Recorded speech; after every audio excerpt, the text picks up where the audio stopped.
Hello everyone, welcome back to another episode of the Unstoppable Dad Project. Appreciate you taking the time out of your week to have a listen to this little podcast that we have going on here. Before I get into it, as always, I have a few things to ask you, a few favors to ask. Please make sure you are subscribed on whatever podcast platform you are listening to this on. Apple, Spotify, Google. We are on all the podcast platforms. And make sure that you are following us on the socials. So at The Unstoppable Dad on Instagram, The Unstoppable Dad Project on Facebook. And that way you can be notified whenever we drop a new podcast episode or whenever we have a new program that we release. So thank you again for joining us. Those of you that are new here, welcome. And those of you that continue to share this around with people and help us grow this podcast, I am eternally grateful for your support, for the messages that come through. The growth that we continue to see, or I continue to see with this podcast, is absolutely amazing, and I am blown away by the messages of support, the feedback that I get from people, and everything that has come with putting this little 20-minute podcast together every week, or almost every week for the last 18 months. So thank you again, and please make sure that you can help us continue to grow this podcast by sharing it around, subscribing, following us on the socials, because that's going to help us get into more ears of people that hopefully find some value from what it is that we are doing here. So today I'm going to talk about intent. So the title of the show is Intent Matters, and I'm going to talk about this from a training context, right? But I believe that intent actually matters for a whole bunch of things, and there are actually a lot of ways you can look at that word. But when it comes to training, and the reason for this is I was having a conversation with a friend of mine at jiu-jitsu the other week, and we were talking about specific training or specific strength and conditioning training for jiu-jitsu. Those of you that have been around me in the strength and conditioning space know I don't believe in the word sport-specific strength and conditioning or the phrase sport-specific training when it comes to the work you do in the gym. I think that the sport-specific training that you do is what you do in your sport. So if it's football, it is going around, it is throwing passes, it is catching the ball, it is doing the kicks. If it's something like jiu-jitsu, it's actually getting the time on the mats. Like, that is your sport-specific training. What you do in the gym should always be designed to complement whatever sport that you do. It shouldn't ever detract from what you do. Now, in saying that, when you first start doing something, there are going to be a lot of variables that are going to come into play as to how it affects your training and what stimulus you're looking to get out of it.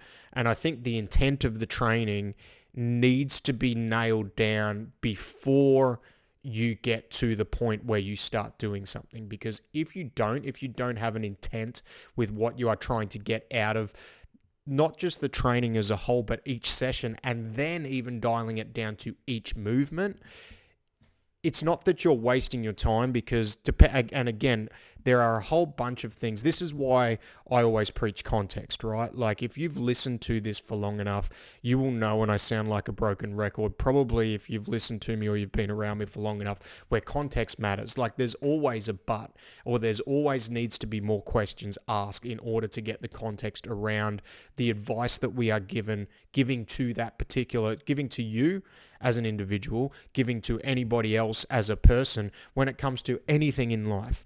It doesn't matter whether we're talking about strength and conditioning. It doesn't matter whether we're talking about things like nutrition. It doesn't matter whether we're even talking about life advice or financial advice.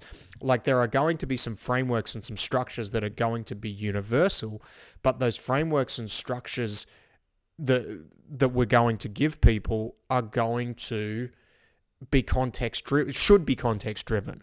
I don't believe that they should be this one great big net that gets casted over everybody, and this is going to work for you regardless of circumstances, regardless of outcomes, and regardless of goals. We need context, and we need to know what the intent of what we're doing is. So I digress for a couple of minutes, but we're going to get back on track here. So let's talk about like why intent matters when it comes to your training, and especially if you're using your training as a vehicle to do other things. And within the context of the Unstoppable Dad project, I've got quite a few people that I work with that use their training to complement other sports, whether it be things like jiu-jitsu, whether it just be going around and playing some park footy with their mates on a weeknight, like OzTag, things like that. Like the training that they're using their training to complement those activities that they enjoy doing, because we know that by doing some form of strength work or structured training outside of that activity, we're going to be able to, number one, perform better in that activity, but also number two, we're going to be able to do that activity for longer. So the strength work or the work that I do with them is very context driven. It's individualized to that person based off, firstly, their individual set of circumstances, and secondly, the sport that they're trying to look at doing, or they're trying to apply that training to. And we do that in a way where we're trying to reduce the risk of injury, and we're trying to make sure that, yes, they can perform better. But for most people that I'm working with, when we're talking about people, in their late 20s, 30s, 40s, we're trying to basically keep them as healthy as possible and make sure that they can do the things that they can enjoy for longer. And realistically, even if we're not trying to do a sport, the other people that we're working with, they are using their training as a vehicle to live a more fulfilled life, to try and help reclaim that athleticism so they can run around with the kids better and do things with their family at a higher level. So we want to make sure that when we're doing that training and we're providing that program, we're not providing it in a way where they're sore for weeks and weeks on end and it's detracting from what the main goal is. So driving that back to intent, this is why intent matters. What is the intent that we are performing this program at, so we know what the outcome is that we're trying to get? Like, why are we doing that? Because knowing the intent is going to help give us the how. It's going to help piece together the steps that we need to do in order to move ourselves forward to get closer to our goals. So intent and goal really do tie in together very, very closely. And then if we break that down to the point where we start talking about actual movements that we're doing within our training sessions, right? The way you do something matters, okay? So the way you do, let's take a squat, for example, because a squat is an example that I use quite a lot. And it's something that I think can be misunderstood, because you can do a squat quite a number of different ways to give your body a completely different stimulus. From the point of view of the way you set up your feet, so the width of your feet, whether toes are out, toes are forward, how the range of motion that you use, all those things are going to be context dependent based off you. Say, for example, and a really common one that I come across is people trying to get the crease of the hip below the top of the knee, because once upon a time, somebody's come up with this imaginary line that runs from the top of our knee where we need to get our hip below, the crease of our hip below that. Now, I'm a big believer in trying to get joints to move through a full range of motion.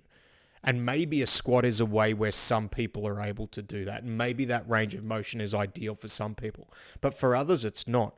Depending on your age, depending on your injury history, depending on your height, somebody who's quite tall may not be able to get to that imaginary range of motion, because if we drive them down so low, not only are they going to get themselves into a bad position, so that lumbar spine starts curving out, those hips turn back towards the heels, and they're in a bad position, especially if they're loaded in a back squat with the squat load. And now there are other movements that we can look to do, but I'm using this one as an example, right? Not only is that a problem, but if they're quite tall, they might fall over if we try to drive them so low. So range of motion is going to matter for that person. Like, that's one variable. The way we set up our stance width, like all these things are going to matter. The other things that are going to matter in that, and this is the intent of the movement, like what are we trying to get out of this movement by doing it? The other things that are going to matter are how are we how are we programming it? So sets and reps, like what are we trying to achieve with this? And another thing is like speed. How fast are we doing the movement? We need to know what we're trying to achieve in order to give us an intent from what we are trying to get out of not only the movement, but then the session, and then also the program as a whole. Like intent matters when it comes to these things and you're building out your program. And the more variables you start to add in, and when I say variables, I'm talking about from an external standpoint. So if I'm doing a program, and I'm using jiu-jitsu as an example a lot because this is the conversation I had and what's kind of sparked this topic for the podcast. If I'm doing that for jiu-jitsu, okay, then session timing is going to be another thing. Do I do it before I do my jiu-jitsu session or do I do it afterwards? Like all these things matter. And then from there, we need to look at the individual.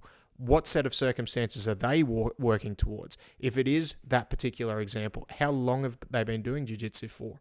Are they a brand new white belt who's looking to do something to hopefully help them on the mats?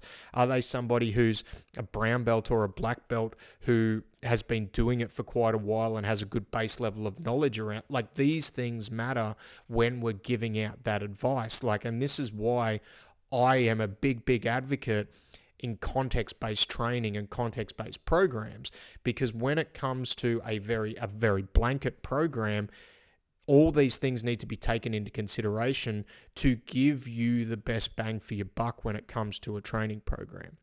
Because if you are using a cookie cutter program, if you are using something that is not necessarily set out for your particular set of circumstances, it may work for you. You may be one of the people that fit into the archetype that they're trying to deliver that particular program to. But for the vast majority of people, it's like trying to fit a square peg in a round hole.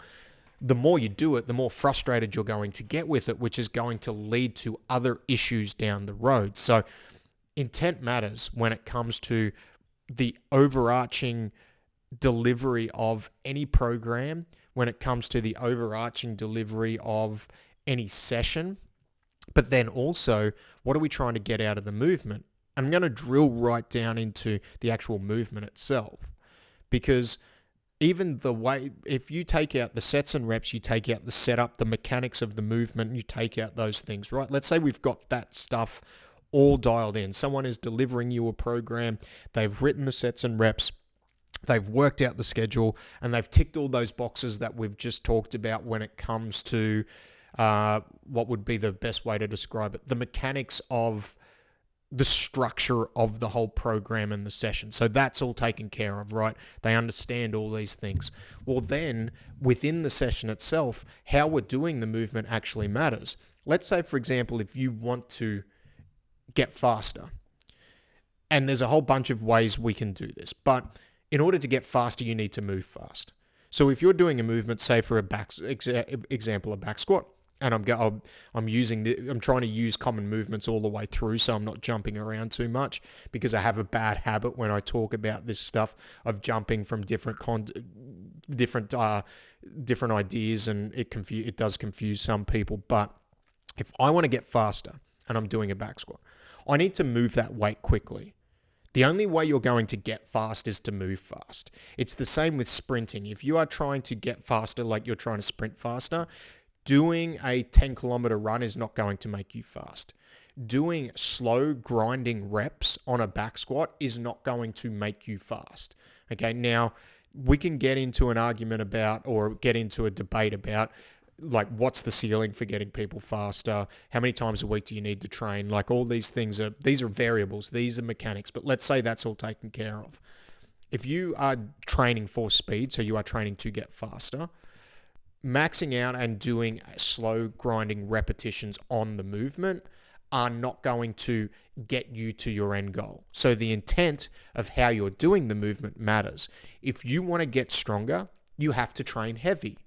If you are not, struggling to lift that last rep, and I'm not necessarily talking about going to failure, but let's say you're doing a set of 3 and you get through that third rep easier, you're not really pushing the top end of what you need to do in order to get stronger. So the way you do the movement and the way you do that thing matters as to what outcome and what stimulus you're going to provide for yourself in order to do that particular movement. Like, you need to make sure that you are doing it with context in mind. The intent of how you do things always, always, always matters. It doesn't matter, and you can drill down at each individual level that we talk about when we're building out a training program for someone as to why it does matter, whether it be the intent of why we're training in the first place. What do we want to get out of this? And then from there, it's like, okay, the intent of each individual session that we do. What are we trying to get out of this particular session? And you don't have to have, if you're doing 3 training sessions in a week, the intent doesn't have to be different from one to the other. It can be the same. It can be different.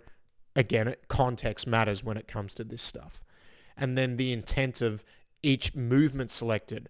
Why are we doing this? What is the intent of selecting this movement? And then from there, the way we do it, the way we perform it, the way we set up for it. What are we trying to get out of this? What is the intent for this? So each of those levels, it pays to know, because by us knowing, it can then give us the how. It can give us the mechanics of how we do it. And the way you get those mechanics is through trial and error, sometimes trying a couple of things and going, hey, that didn't work for me. This isn't giving me the result that I wanted out of it. So I have to adjust my approach. Or the other way is, and this is a bit of a sell there, you get somebody like myself who's worked with thousands of other people, some of who will have been in the same situation as you, or maybe it's myself actually going through that same process to get there and taking that trial and error out for you so that we can deliver you with something that is context specific to you, rather than something that is just a cookie cutter program that we really have no idea is going to work for you or not. So intent matters.